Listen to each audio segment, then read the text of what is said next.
There is a very harsh reality contained within Robert Mueller, the special prosecutor's final report, even in the heavily redacted report.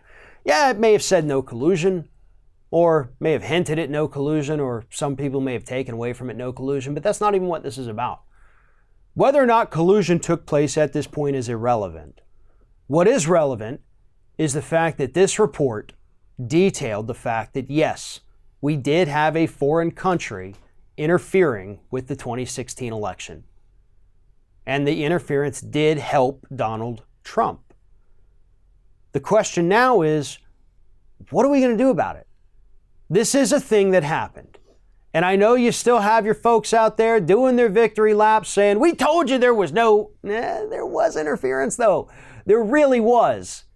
And you're ignoring that like an idiot. Because if you think this isn't a big deal, then yeah, you're an idiot.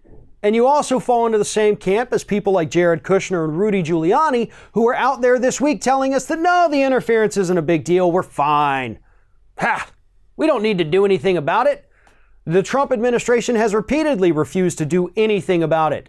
Hell, back in 2016, when Barack Obama wanted to warn the country that this was happening because they knew about it, Mitch McConnell stood up and said, I'm not going to sign on to your little letter warning about people, and then you're going to look like a partisan who's trying to help Hillary, and I'm not going to help.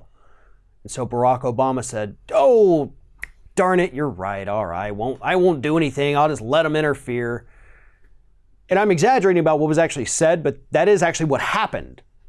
Obama, being the nice guy that he always is, said, oh, Mitch, you got me over a barrel here. Nothing I can do. And so he didn't warn us. He didn't do anything. And now Mitch McConnell is still refusing to allow any kind of efforts be done to protect our elections here in the United States. But let me put it this way.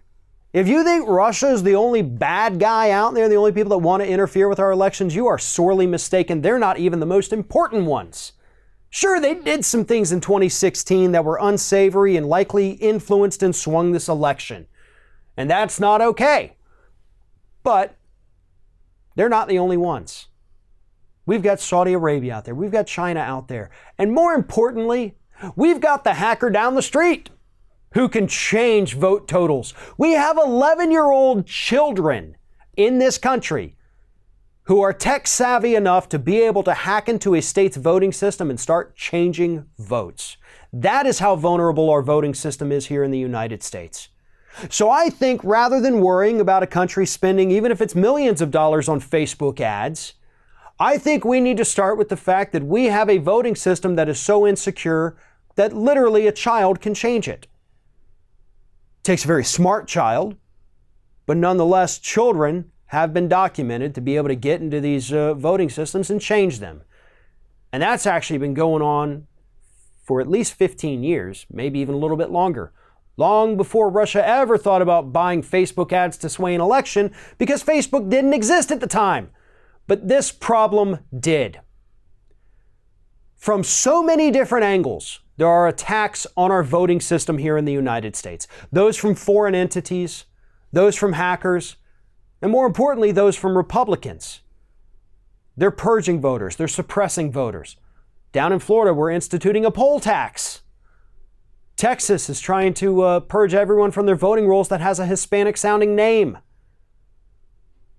There are so many different attacks on our election system. And somehow, some way, Republicans don't want to do anything about it because all of these attacks always, every time, somehow end up benefiting the Republican candidates. Now that is one hell of a coincidence, isn't it? But go back and look at the history and show me any instance of voter fraud or vote changing or election interference that didn't benefit the Republican Party, and you won't be able to find a single example. We have been covering this for 15 years, and literally nothing has changed. Nothing. Except for the fact that things do actually seem to be getting worse. You've got other people out there, Brad Friedman with Brad Blog, Ari Berman, people about Black Box Voting, all these folks that have been covering this issue. Brad Friedman been covering it longer than pretty much anyone. And here we are today, 16, 17 years after people like Brad originally started warning us about this, only to find out we've done absolutely nothing. We're going to continue to do nothing because Republicans won't let us. And it's actually getting so much worse than it was when it first was uncovered. But keep in mind, the people refusing to take action are the Republicans. Why?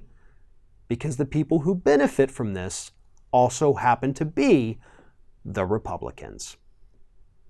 Thanks for watching, everybody. And don't forget, if you like what you see here, like, comment, share, and subscribe to our channel. And now you can also become a member of Ring of Fire and get exclusive early access to certain Ring of Fire videos all throughout the week. Just click on the little join button right below the video.